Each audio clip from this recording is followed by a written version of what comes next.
Merci Rachid, merci tout le monde. Je vais essayer de partager avec vous les particularités cliniques et thérapeutiques des myophores. Comme vous savez, un myophore va faire plus de décollement de rétine qu'un hémétrope parce que ceci est lié à des risques comme une adhérence anormale entre le cortex vitréen de la rétine postérieure, y compris les vaisseaux, une base de vitrée plus large et postérieure, et bien sûr des palissades longues postérieures étagées, avec une absence de DVP dans le décollement, surtout chez les jeunes myopes, et une adhérence entre l'EP et les photorécepteurs. Alors, ces contraintes mécaniques sont responsables du décollement de rétine par trou atrophique, par déchirure équatoriale postérieure au large et par déchirure géante, par déchirure du pôle postérieur paravasculaire et par décollement des trous maculaires. Alors, voyons un par un, les décollements de myope par trou atrophique sont non spécifiques des myopes parce qu'on les trouve chez les métropes, sont fréquents chez les jeunes, souvent de découverte fortuite parce qu'ils sont souvent du siège inférieur et donc responsables de décollement de rétine chronique. Et là, bien sûr, il n'y a pas de DVP, donc d'où l'intérêt de penser que tout rétinoschisis pris pour rétinoschisis inférieure chez les myophores est un décollement de rétine jusqu'à preuve du contraire. Alors, la technique pour opérer ce décollement, bien sûr, c'est une cryodentation. Il ne faut pas faire de vitrectomie chez les jeunes, vu les risques que ça propose. Comme vous voyez, dans mon expérience, je fais des cryodentations sous anesthésie locale, avec une ouverture conjonctivale localisée, et c'est juste le quart de la conjonctive qui est ouvert, et avec une indentation localisée sous-locale. Alors, pour les décollements des myopes par déchirure équatoriale, ils siègent souvent sur des palissades, souvent dans le versant postérieur de la palissade. Là, par contre, le décollement est présent. Et bien sûr, la technique bien sûr, qu'on va proposer pour ce genre de décollement, c'est une vitrectomie. Le plus souvent par gaz si les déchirures sont supérieures et il n'y a pas de PVR. Le cas contraire, on va utiliser des silicones. Bien sûr, aussi pareil, donc il faut utiliser des anesthésies locales originales, sinon les anesthésies générales, jamais de péribilbaire, parce qu'il y a des extasies spirales qui peuvent perforer le globe. Les décollements de rétine des myopes par déchirure géante, vous pouvez voir tous les types de déchirures géantes, les localisées, les 180, les inversions rétiniennes.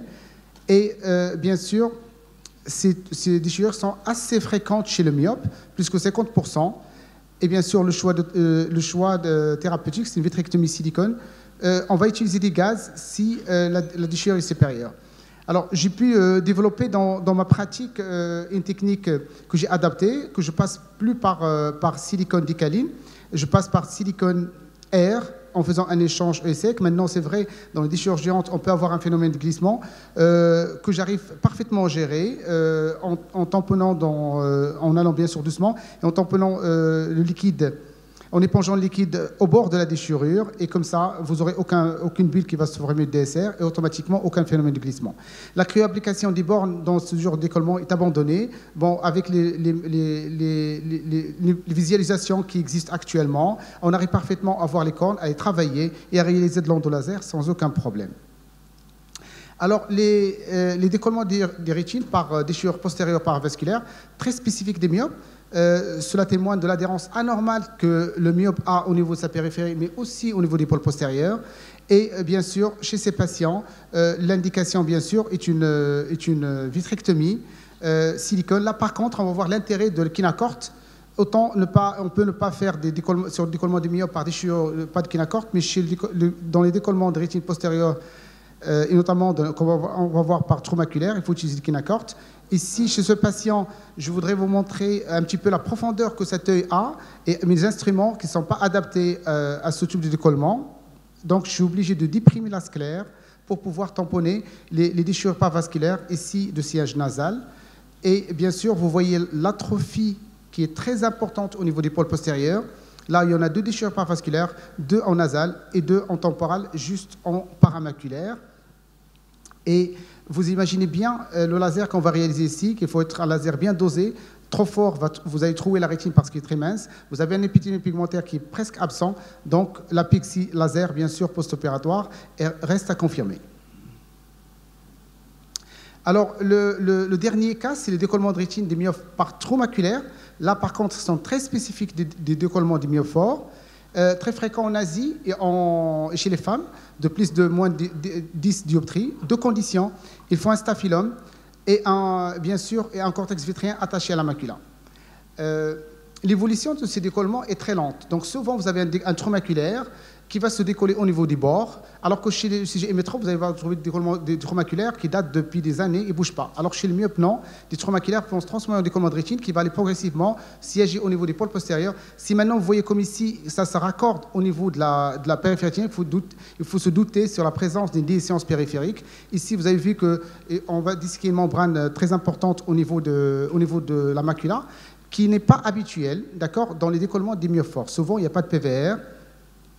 Et donc, on va essayer de continuer le traitement, bien sûr de vérifier par des kinacordes s'il reste des reliquats de vitrés attachés à la rétine.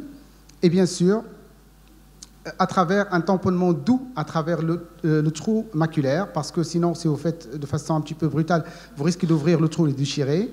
Donc, on arrive à aspirer le liquide surrétinien sans aucun problème. Comme je vous l'ai mentionné au départ, je réalise un laser sur 360 et vous avez remarqué l'importance des staphylums et de l'atrophie rétinienne chez ce patient. Alors, je ne reviens pas sur le traitement que j'ai spécifié. Maintenant, si vous voulez augmenter les chances de fermeture de trous, on peut réaliser une deuxième technique qui est une variante, c'est de faire une limitante interne inversée pour boucher le trou maculaire. Sachez que cette technique va augmenter le taux de fermeture, mais non pas le taux de récupération fonctionnelle. Alors, avant de finir, voici quelques particularités des décollements, d'abord de l'œil des myopes. Je ne vous apprends rien, l'œil des myopes est très lent, 26, voire 32, voire plus. Donc, nécessité d'instruments adaptés. Oui, il faut adapter vos instruments. La sclère est très fine, avec des extasies sclérales, avec risque de perforation. C'est pour ça que lorsque vous envisagez de faire une cryonotation, vous ouvrez, vous voyez qu'il y a une extasie sclérale. Il n'y a pas de mal à convertir vers une vitrectomie. Et bien sûr, jamais de péribulbaire, parce que vous allez vous retrouver avec des perforations, que j'en ai opéré quelques-unes. Et bien sûr, pour privilégier la soténonienne. Les problèmes d'étanchéité des sclérectomies, dans les vitrectomies sans suture, se voient surtout dans les silicones 1000, parce qu'il a tendance à fuir plus facilement. La rareté de décollement par des insertions de l'aura, qui est à mon avis remplacée par les décollements par des chirurgiantes. Alors, quelles sont les particularités maintenant de la chirurgie de décollement de rétine?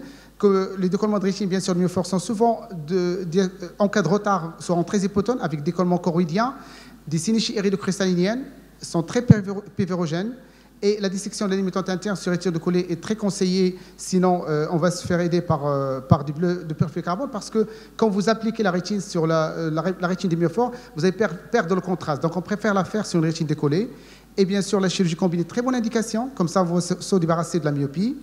Et bien sûr, l'intérêt de trième, sinon je ne reviens pas. L'anesthésie sotonienne est très privilégiée. Et bien sûr, il faut la réaliser chez tous les patients. Moi, j'ai une grande expérience dans l'anesthésie originale chez les enfants, éventuellement. Alors, avant de finir, je vais partager avec vous une étude que j'ai réalisée il y a 4 ans ou 5 ans sur un groupe de myopes.